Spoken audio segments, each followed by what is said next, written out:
key points about Buddhism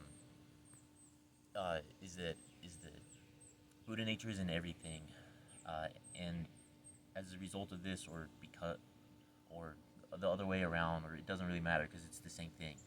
But all paths are one. So I spoke earlier about like Ram Dass being a guru and him teaching or saying the same things that they would say in Buddhism, but it's just different words. Um, well, you find this in many other religions, and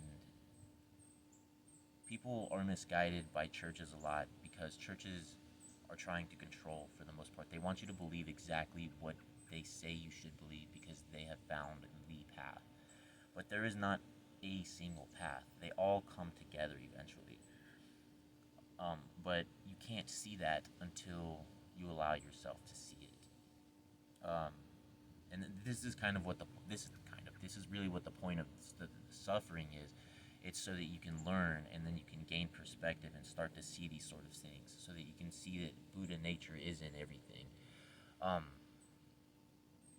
and Buddha nature, just like literally anything else, can be found if you're looking for it. Like, if you are trying to see the bad parts of your day, like if you're not wanting to go to work, you're like, oh, I hate this coworker because she won't stop running her mouth. We can find the ugly and the pain in situations really easily. Uh, and it works the same for everything else. So if we try to find beauty, Buddha nature, whatever, we can find it. And not that it's particularly relevant to my awakening to Buddha nature or anybody else's, but just an example of finding beauty in everything. Um, and for the sake of the psychedelic theme that is behind these videos I'm making, I'm going to give you a brief story about an acid trip I had where I was hanging out at a friend's house. We were sitting there on her balcony at night, and she had a string of Christmas lights, just plain white Christmas lights along her railing. And she was inside at the moment, and I was sitting there just kind of staring out at the sky when I was really taken by how bright the light was sparkling. Um, and just because it was on acid, my perception wasn't heightened. I could see things that I am unable to see without it. And I started to look at the light. And typically, when you look at light, it gets intense. You can't handle it. It starts to hurt. Um, but on this instance, I think because the light was low enough and the acid was helping my my abilities of perception without like the pain of the intensity, I was able to look into a beam by finding it stretching out, because you have like the circle of light and then you see the rays coming out of it. Then I when I found the ones on the outside, I managed to see how it was not just like a two-dimensional star, but more like a sea urchin, and there were rays coming out in every direction. And I was able to locate a ray essentially that was heading directly towards me, and I essentially like followed it from the light source into my eye, so that I was looking directly into a single beam of light. And within this, and the way that this light looked, it was it's like a vibrating, rotating tube. Sorry, I should say, a spiraling tube, where a great visualization would be if you've seen any of the Thor movies from the new Avengers series. Um, that light bridge is very much. It was very similar to the way the light plays on that bridge, except it's like rotating around the the tube the whole time. And within this tube is another section of tubes, and then another layer, another layer, and another layer that all look the exact same as the larger tube. And then I could see within that smaller uh, tubing of tubes that those were also made of more light tubes.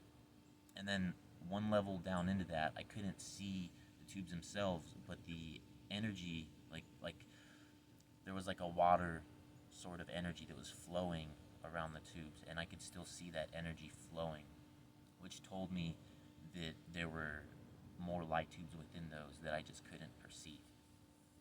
This was one of the most profound experiences of my life, to be able to look into light and see how it just goes on into infinity in this beautiful spiraling circle of sorry, this beautiful spiral of colors, of all colors, just dancing with each other.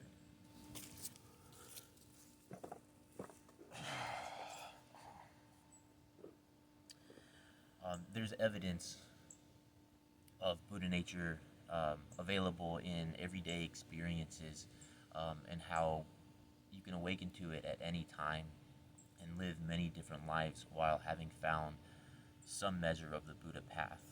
And whether or not you realize full Buddha consciousness in this life or another, it will inevitably happen.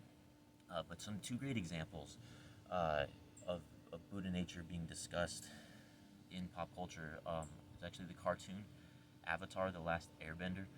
This entire series is actually about the teachings of Buddha and Aang, the Avatar, awakening to his Buddha nature. He enters the spirit realm. They talk about chakras. They talk about all of these things that are part of uh, the spiritual path and understanding spirituality as a whole, including Buddha's teachings. Like every episode has teaching after teaching in it. And then a more, it's not more current by any means, um, but more adult version would, example would be the song Aerials by System of a Down.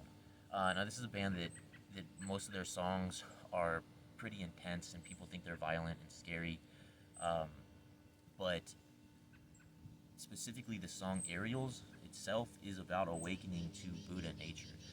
Some of the lyrics, they talk about when you lose small mind, you'll realize. Small mind is a term that is commonly referred to within Buddhist texts.